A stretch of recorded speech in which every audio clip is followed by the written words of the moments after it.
Y'all, it's not Trademark that Thursday. It's okay.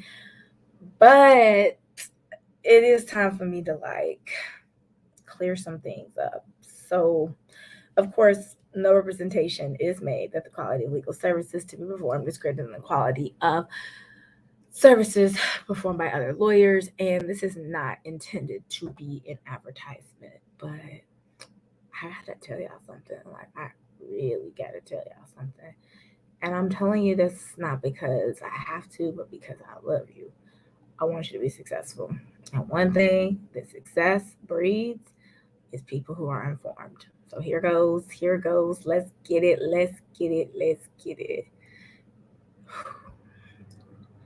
Don't pray, y'all. So don't pay attention to my messy bed because, life happens. But there's some misinformation going on online that I just need you and me to talk. We need to talk one on one, sis, bro, whoever you are. We're gonna have a conversation. I'm trying not to talk at you. I'm trying to be as honest as I can, okay, and really help you understand this process. Because apparently I didn't teach it right because there's still misinformation. How long is the process to file a trademark? We're gonna talk about that, okay? Because I think it's a process issue, right? You don't understand the process, and because you don't understand the process, you are believing the misinformation that's being pushed online. So once you file the trademark application, and this is so important, guys, you have to wait 6 months before they'll even look at your application.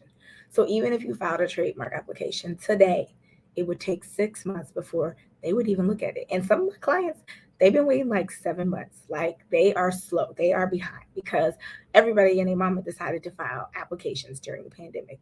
So one, trademark, they a little slow. Okay, so if you thought you was gonna know if you're gonna file and have your trademark registered the same day you filed, it don't work like that. Okay, so that's why I got to clear up your process so you can understand, so we can be on the same page.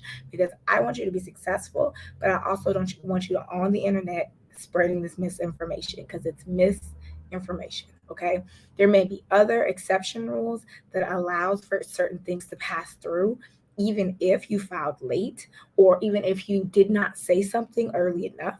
But the rule is not file the application, now you're registered. So let's clear that up. As soon as I file my client's application, the first email that I send them, right, is your application has been filed. It's not registered, but you can start using the TM symbol next to the name or phrase that you use to file the application to let others know that you have started the application process. So it's a little TM that you see. That's it. Okay, they're not allowed to put R, the circle R around their things because it's not true, it's not accurate. So after their 6 month waiting period, if they filed a 1B application, which is in the case of the misinformation that's being spread, is the application that was filed. A 1B application actually alleges that you never used that trademark before the date of filing, which means that you alleged in your trademark application that you absolutely never used that name ever before May of this year, which means your entire argument is invalid. So there's that. That application, just in case y'all cared, was expressly abandoned. Okay, expressly abandoned. So if you thought the application was filed and no, it was expressly abandoned. It is not an application. It's still live, yes, but the application was expressly abandoned. And when you go back and you look at the information, it is an application that still remains expressly abandoned. So I don't know who and a mama decided that that means registration, but it does not. So if an application is filed and it's still live, it still shows up on the USPTO database. But if you go and look behind the veil of an application, any of you guys can do this. It's a public register, right? You just got to know how to search it. And some of y'all don't know how to search it, but it's cool. It's cool. I got you. I got you. Today, you're going to learn how to search and find out whether or not people are lying about their trademarks. You are going to learn today. Today, I got you. Okay. This is all I want you to do. Okay. This is all I want you to do.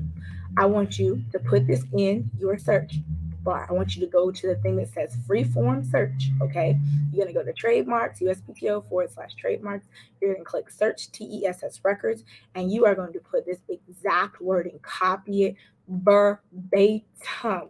When I say verbatim, I want you to copy it verbatim. And you will understand, hopefully, that filed does not mean registered, because you will notice a big difference between an application that's filed and an application that's registered. There are two numbers instead of one. Okay? Two numbers instead of one.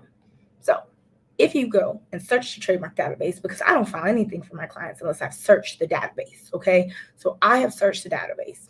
This is what you can search. Okay. This the code. This exact code I put in.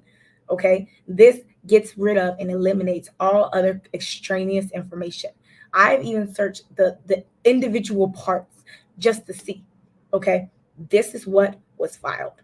I repeat, absolutely nothing is registered. So I don't know what type of pot everything is coming from, but nothing is registered. Okay. On top of that, me and my own people did our own independent research last night. And I can tell you this, I was not very impressed by some of the applications I saw, not about this one, but just in general on the database for certain people. Okay, so applications have to be filed with a certain level of scrutiny. If you file an application in bad faith, right, where it does not show the mark in the proper place at all, or it's clearly not the proper trademark application information being inputted, you are going to get your client in trouble. And the USPTO does actually start like charging fees of bad faith if you do something you weren't supposed to do it. So that is why the application was expressly abandoned, because you literally filed the wrong application starting off. Just to be honest, just to be completely 100% clear. So this is still in the beginning stages. This is the 6 months process while you're waiting. Still haven't found that. More than likely, as all the other applications will normally receive, since there is a registered mark in that particular class and with that particular wording, you will actually find that you are going to have issues with an office action. An office action will more than likely come up if the application was allowed to continue. It would be allowed to come up, right? And the office action is more likely going to stay confusingly similar. And I want you to pay special attention to first use dates. So if an application is filed and it says 1A, you can go back and file a 1A for something you've been using for 20, 60, or 50 years. And if you've been using it for 50 years, crazy. But get this, y'all. You can actually go retroactively file the trademark and put in the first use section what the actual date was, as long as you can prove it, right? Because you can put whatever you want in there, but if you're lying and it's proven that you are lying, then you're in trouble. But if they accept and register, right? Because if you look it up, the only person who's registered, right, for the earliest date, okay, are some other people who filed before, but this person's registered date was back in the 60s. We're not gonna get there. Because I'm a big fan of good information being spread, and I do not like misinformation. I also don't like having to slide my credentials across the table. That's just not my thing. But I just thought you should understand, so that maybe you would not spread this misinformation anymore, because it's misinformation. And when you spread misinformation, you cause confusion in the market. And that's why a lot of my jobs as a trademark attorney is harder, because people don't understand this thing I have on the screen, the process to file a trademark. After you've waited those 6 months, after you receive that office action, you have about 6 months after that to respond to that office action. After you respond to the office action, it's up to the USPTO to think that your response is adequate enough, right? Because they could still disagree with you. You could have the best, bombest argument, and it can still say, absolutely not, you fail. Okay, they didn't even let LeBron argue for Taco Tuesday. They're like, we will accept nothing. I have called the USPTO and said, are you open to conversations about this? Yeah, I'm open about it. And it was a back and forth, and it took years to get something that really wasn't that difficult, but sometimes they just need more convincing. You need to submit something better. And so if you don't do it right on the first response, sometimes you don't get a second response. Sometimes they will give you a final office action. And after that, you will actually have to basically have a petition to reconsider, start your application process over again, and then try to get it through. I've had to do that on a couple of my own applications for my own brand, and it was rough. And I was literally just so tired and exhausted after doing some of them because it just didn't make any sense to me. Like, I didn't understand why I was being rejected. It really didn't, because I was following the rules and the training that I got from the USPTO themselves, and I was still not able to like overcome whatever person was looking at the application. So after you get through that process, right? And confusingly similar, maybe that doesn't come up. Maybe you make it through that process, right? If you file a 1B application, that means you were never using it. So you cannot submit proof, right, of 20 years ago saying that you used that name because you filed a 1B application, which meant that you never used it before the 2022 date, which is actually materially conflicting with what you're saying online, whatever. But on top of all of that, right, you cannot submit anything that happened now or before now, after you receive that approval to move forward. So now you can only submit things from today, like I first used it today, or I first used it the day after I filed this application. So now your statements are in direct conflict with the cease and desist letter that you received. So you are actually in false. You are actually wrong. And now you are actually in violation of the cease and desist letter, and there's literally nothing you can do because you legally set yourself up. So I'm like, okay, cool. Keep going, keep pushing, keep going down the road. After you make it through that process, right? Let's say you make it through somehow, miraculously, the specimen or whatever is accepted. Then you go through something called publication. And publication is publication for opposition. Okay. Opposition means that any company that believes that they have rights or superior rights to you can oppose you in something called TTAP, which is a Trademark Trial and Appeal Board. Okay. And guys, they're going to oppose. If they were even able to make it through that process, they're going to oppose because it's their brand, it's their name. So they're going to oppose it. And more than likely, because you found a 1B, you're going to lose. So then let's say you make it past that, or they don't oppose it. Let's say they let you get all the way through and then they sue you or ask for cancellation because they've changed the cancellation proceedings now. And they can ask for cancellation because it's absolutely incorrect.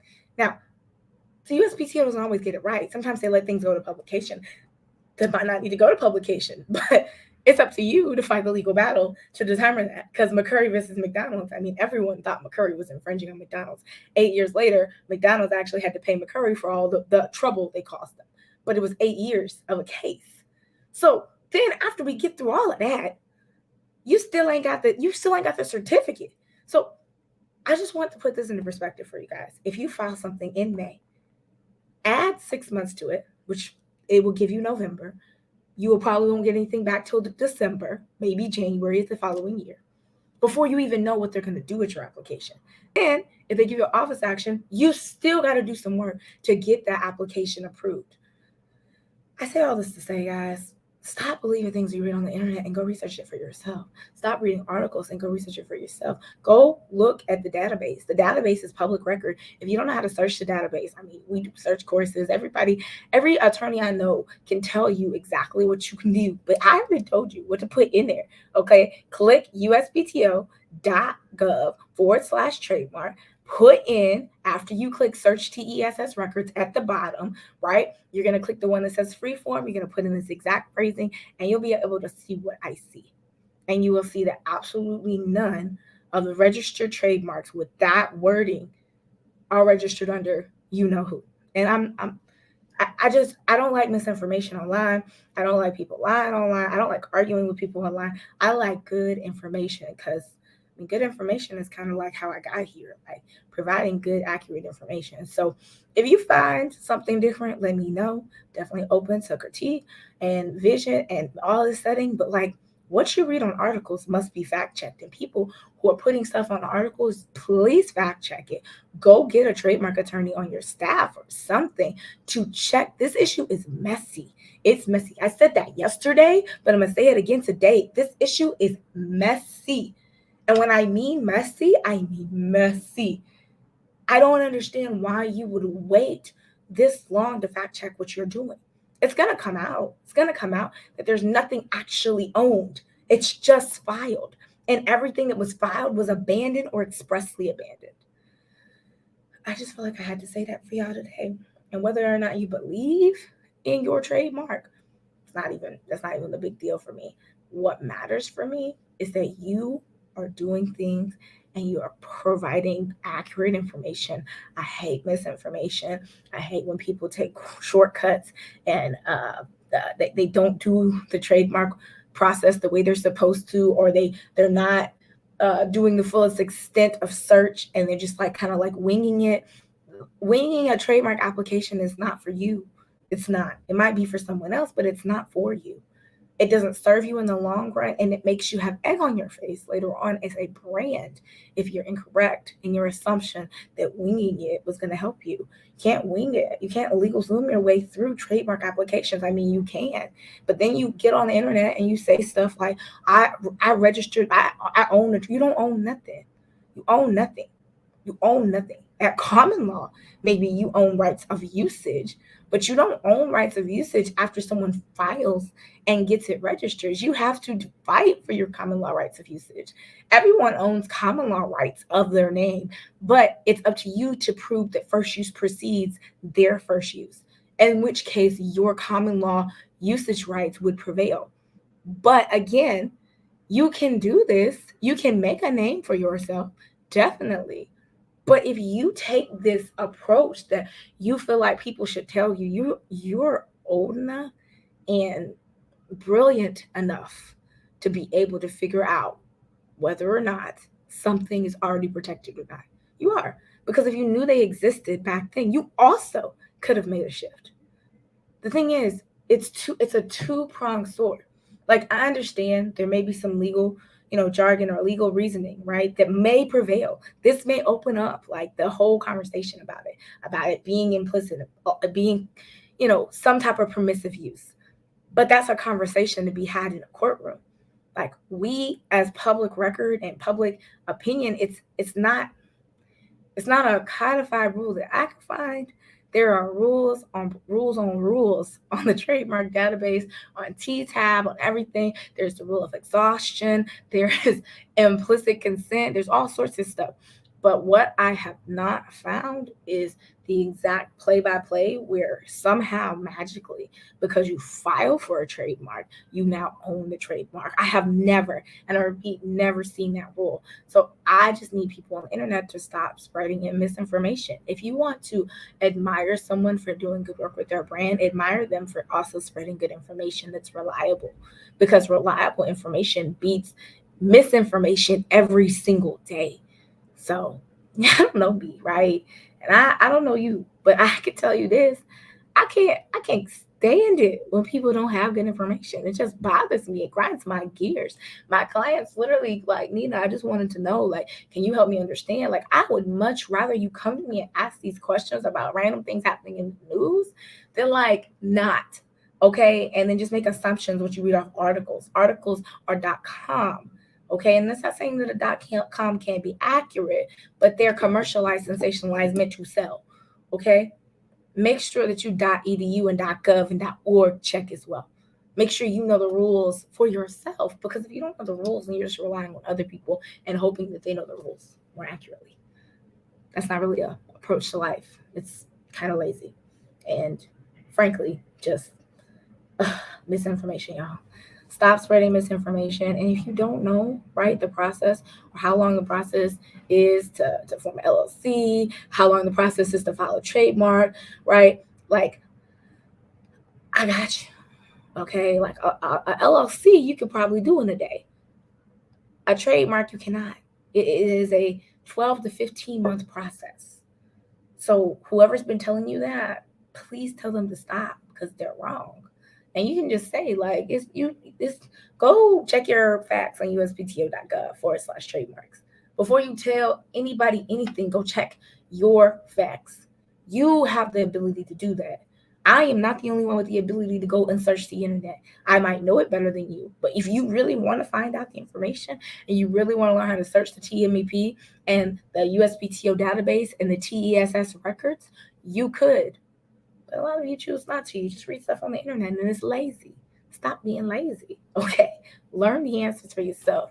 And when you learn the answers for yourself, you will also, right, help us all come up, because it's a comeuppance that's approaching, manifesting millions that's approaching, millionaires that are coming. And in order for you to be millionaires and people of valor, people of high integrity, high morals, high compasses, moral compasses leading you in the direction you're supposed to go, you got to hold yourself to standards that work. Okay, it works when you search the actual database. It works when you spread accurate information. It works when people can rely upon what you say. It doesn't work when you just spreading gossip. What's gossip but gossip? I mean, it's cute, it's nice, it sells the records, Otis, but it's not accurate information. If y'all stop sharing misinformation, you part of the problem. That's all I'm gonna say. Nina out, and I hope y'all just really pour back into your brands, like for real, like really think about it, because like I mean, like first we started talking about how you can't, trademark national holidays. That was something online. Like I just want to let y'all know. Boom, happy Hanukkah, definitely trademark for chocolate. Okay, I'm just trying to put it out there. I don't understand if y'all know, but like Kwanzaa clause, definitely trademarked for freaking dolls that he makes. Definitely a trademark that exists. There's even one for y'all's favorite, right? I mean, my favorite at least is the freaking leg lamp from freaking A Christmas Story. And A Christmas Story is trademark for a freaking lamp. So, like, this whole national holiday misinformation that started, right? Stop. And you can trademark words that exist, because I was on Meghan Markle about trademarking words that exist already in the English language. That's not a rule. Stop making up rules and be accurate with your statements. Stop being lazy. And if you don't know, it's okay to be quiet. It's okay to be quiet. Because I would much rather you be quiet than be quoted on the internet saying something that don't make no sense. It don't make no sense. Because it makes me look and you look like, oh no, we talking about. And I know you know what you're talking about. I know you know what you're talking about. So that's all I'm gonna say, man. Like, stop the do-it-yourself trademarking. I mean, you should do it with a lawyer. They have lawyers that have a do-it-yourself program that they coach you through. Like, do it with somebody who knows, and stop doing it on your own. If you don't have to basically make these mistakes, there's some mistakes that you don't have to make. Like, people already went before you and did it. Like, I already went before you and made all the mistakes that you might need to make. And I'm trying to save you some time. But you really have to work on that. You have to work on getting accurate information and reading. Like, you gotta read. You have to read everything. But of course, I got a quick little video. I'm gonna show it to you, and then I'm gone. Thank you to our sponsor. Yeah. Filing a trademark is scary sometimes, and it can stress you out even after you file. Wouldn't it be nice if you had someone to take that on for you? Let's take a little bit of stress off of you when you file your trademark with Nina R. Spear Law Firm by your side.